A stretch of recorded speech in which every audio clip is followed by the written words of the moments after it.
A new year means a new era for singing sensation Kali Uchis. This week, the 29-year-old released her latest lavish Spanish-speaking album, Orquídeas, featuring songs about taking care of yourself, something Kali has turned her own attention to recently. And that's because she's expecting something else this year. She sits down exclusively with our Rocsi Diaz in tonight's Prime Playlist.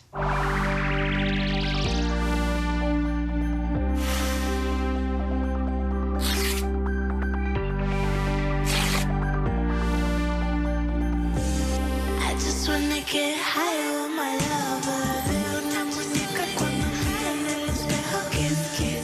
From Moonlight to I Wish You Roses.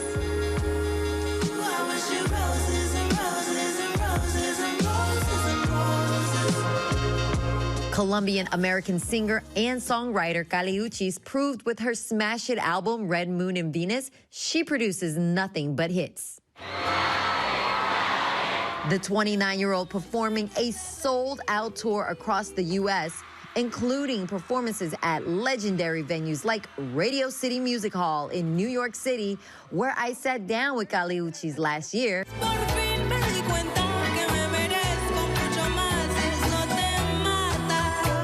Uchis keeping her foot on the pedal with Te Mata, marking a new era for her fourth studio album, Orquídeas, meaning orchids. I met with the songstress again in Los Angeles. So you have some news that you want to share with us? Absolutely. Which is? My new album is out.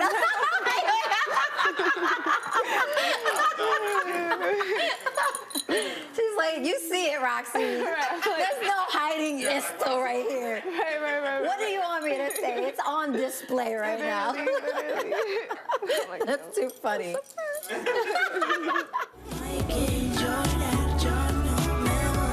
Uchis now expecting her first child with rapper Don Toliver, giving fans a first look in her music video for Tu Corazón Es Mío and Diosa. But before the reveal, choosing to keep the news private, similar to another mother in the limelight. Actress Halle Bailey hiding her pregnancy until after the baby was born. Halle and DDG, they just recently announced their pride and joy baby boy, but of course there was just speculations throughout their entire pregnancy and what was going on. Did you kind of see how she was handling? Yeah, me and her speak, we know each other, so we had talked a lot about it, and I think that that's unfair. I think everybody deserves their privacy, especially when it comes to your body, your matters of your own personal life. Your fan base is so strong. They're so protective of you. You never denied it, and you never confirmed it as well. But how did you feel when you saw your fans going, like, defending you because people thought that they were body shaming you? You changed to the baby doll dresses. It was nice to see them defend me, and, you know, I don't really care what people say about my body, so I'm like, as long as they can say whatever they want. They can say I'm gaining weight and I'm trying to hide my body. I don't care. Just don't talk about my baby. My baby's like my biggest blessing. And although her baby is due soon, nothing is slowing down the singer. How have you been able to then keep your peace throughout this whole entire process? What has been those things, your go-to, to be able to, like, just stay focused and centered?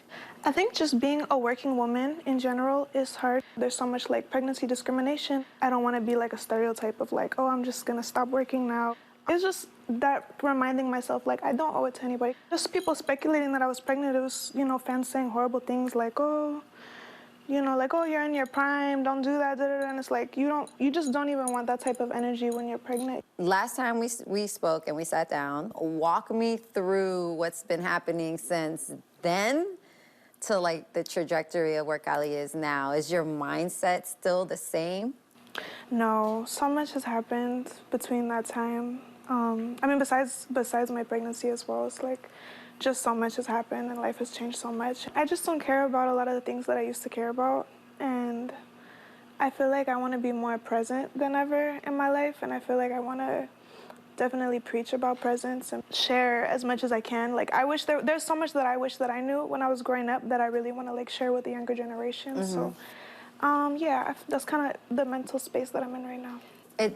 You speak about wanting to share more, but then you also speak about privacy. How do you balance Yeah, no, both? when I say share more, I mean in regards to like holistic living and like protecting yourself, not just your energy, but also like from all the things that are designed to harm us, to harm our health, to harm our spirit, our body, our well-being. And as for Kali's other baby, her music, the singer on the heels of her newly released Spanish album, Orquídeas, featuring singles like Muñequita.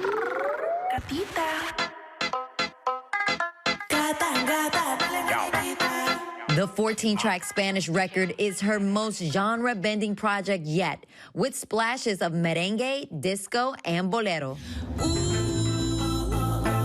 La nena está encendida, se me pega como un tatú.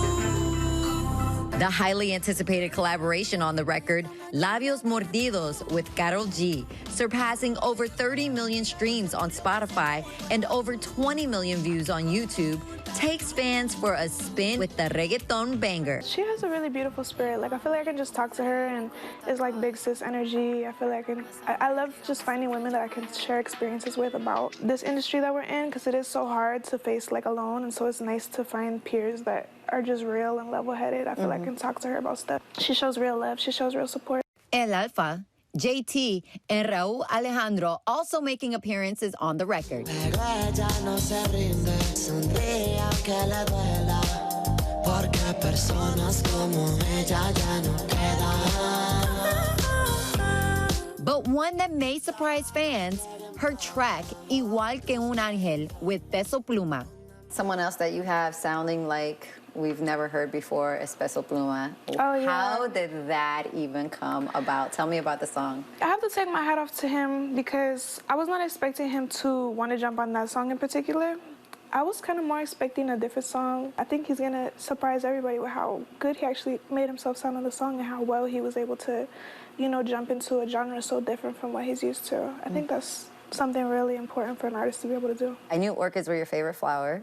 Didn't think that was going to be the name of your album, but what does Orquídeas mean to you? Originally, when I came up with the title, I was just thinking, you know, it's a feminine flower. It has this mystique to it. It has this timelessness to it. And that's what I felt like represented the album. And then also it's the national flower of Colombia. And then I found out it's also the flower of fertility. But I didn't name the album knowing that. But after I found out I was pregnant, I found out Orquídeas are the flower of fertility. So I was like, oh, it's perfect. And the mom-to-be going back to her roots with a 5th studio album planned for a release later in the year. It's completely different from Orquídeas, and it's completely different from Red Moon and Venus. It plays a lot more on genres that I kind of started in, that I feel like my OG fans will appreciate. It's more, I think, to the root of where I started as an artist, sonically. Before you go, we have a little gift for you from our family. Sweet. Oh, thank you. You want to open it, and we want to congratulate you on motherhood. Oh, thank you so much. One very, very detailed, and That's one of one. I've seen it online. A couple people sent it to me when this person made it. That's funny. The Kali Uchis Hello Kitty. Adorable. Aww, And we feel like bib. you're probably going to need a bib. Oh, yeah, lots of bibs, for sure. Such an adorable gift. Our thanks to Rocsi Diaz for that awesome story. If you want to hear more from your favorite artists, from Lady A to Stephen Aoki to even Ray, head over and watch more on Hulu. Just search for The Playlist. Hi everyone, George Stephanopoulos here. Thanks for checking out the ABC News YouTube channel. If you'd like to get more videos, show highlights, and watch live event coverage, click on the right over here to subscribe to our channel, and don't forget to download the ABC News app for breaking news alerts. Thanks for watching.